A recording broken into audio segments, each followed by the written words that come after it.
Hi friends, welcome to my channel Minki Samayal. இன்றைக்கி நம்ம மிங்கி சமையலில் ஒரு சூப்பரான பட்டாணி பிரியாணி எப்படி செய்யுதுங்கிறத பார்க்கலாம். வாங்க நம்ம வீடியோக்குள்ளே போகலாம். இந்த பட்டாணி பிரியாணி செய்கிறதுக்கு முதல்ல அடுப்பில் ஒரு பாத்திரத்தை வச்சுக்கோங்க. அதாவது ஒரு குக்கர் வச்சுக்கலாம். வச்சுட்டு அதில் 1 டேபிள் ஸ்பூன் ஆயில் ஆட் பண்ணுறேன். அப்புறம் 2 டேபிள் ஸ்பூன் கீ ஆட் பண்ணிக்கணும்.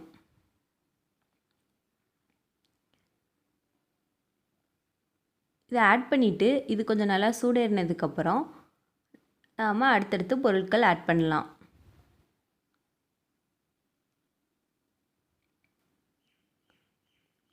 ஒரு பிரியாணி இலை, ஒரு பட்டை, 2 கிராம்பு, ஒரு நட்சத்திரப்பூ இதெல்லாம் ஆட் பண்ணிவிட்டு நல்லா சூடாகி நல்லா பொரிஞ்சு வந்ததுக்கப்புறம் நம்ம அடுத்து வெங்காயம் ஆட் பண்ணலாம்.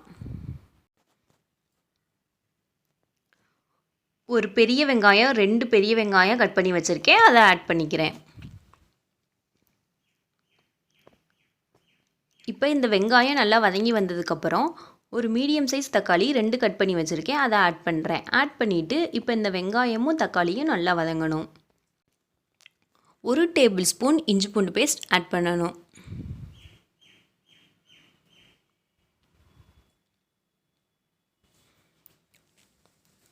இப்போ இந்த இஞ்சி பூண்டு பேஸ்ட், வெங்காயம், தக்காளி எல்லாமே நல்லா வதங்கினதுக்கப்புறம் ஒரு 2 மிளகாய் நீள்வாக்கில் கட் பண்ணி வச்சுருக்கேன், அதை ஆட் பண்ணுறேன்.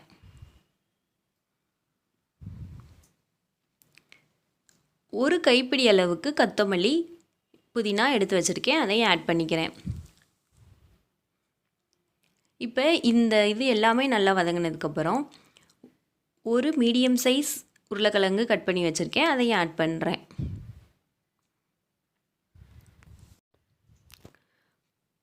அடுத்து பட்டாணி நைட்டே ஊற வச்சாச்சு. ஊற வச்சுட்டு காலையில் அதை நல்லா கழுவி எடுத்து வச்சுருக்கேன்.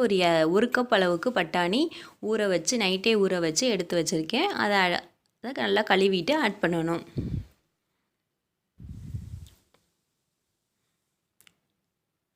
பாருங்கள், இப்படி தான் ஊறி வந்திருக்கும். இதை ஆட் பண்ணிக்கலாம். இப்போ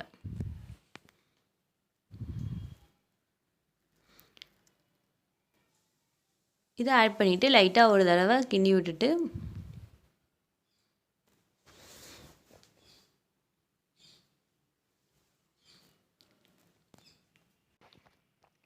அடுத்து நம்ம மசாலா பொருட்களெல்லாம் ஆட் பண்ணிக்கலாம்.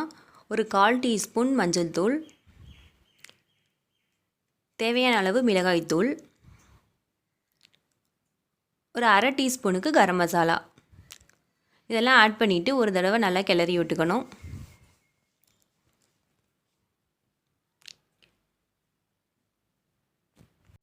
இந்த டயத்தில் தண்ணி ஆட் பண்ணிக்கலாம். நான் நார்மல் ரைஸை ஒரு 3/4 மணி நேரத்துக்கு முன்னாடியே ஊற வச்சுருக்கேன். பாஸ்மதி ரைஸ் எடுக்கலை, நார்மல் ரைஸை 3/4 மணி நேரத்துக்கு முன்னாடி ஊற வச்சுருக்கேன். ஸோ 1 கப் அரிசிக்கு 2 கப் தண்ணி எடுக்கணும். இப்போ தண்ணி ஊற்றியாச்சு. இந்த நேரத்தில் தேவையான அளவு உப்பு ஆட் பண்ணிக்கலாம். ஆட் பண்ணிவிட்டு ஒரு கொதி வரணும். கொதி வந்ததுக்கப்புறம் நம்ம அரிசியை ஆட் பண்ணிக்கலாம். இதை கொதிச்சு வந்துடுச்சு. இப்போ நம்ம அரிசியை ஆட் பண்ணிக்கலாம்.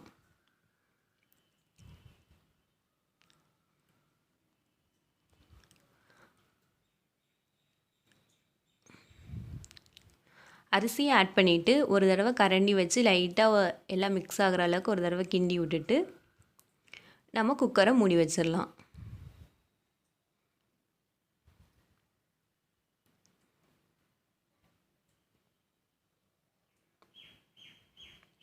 பாருங்கள், இது மாதிரி லைட்டாக கொதிச்சு வரணும். கொதிச்சு வந்ததுக்கப்புறம் நம்ம குக்கரை மூடி வச்சிடலாம். முடியாச்சு. கரெக்டாக ஒரு 3 விசில் வரணும்.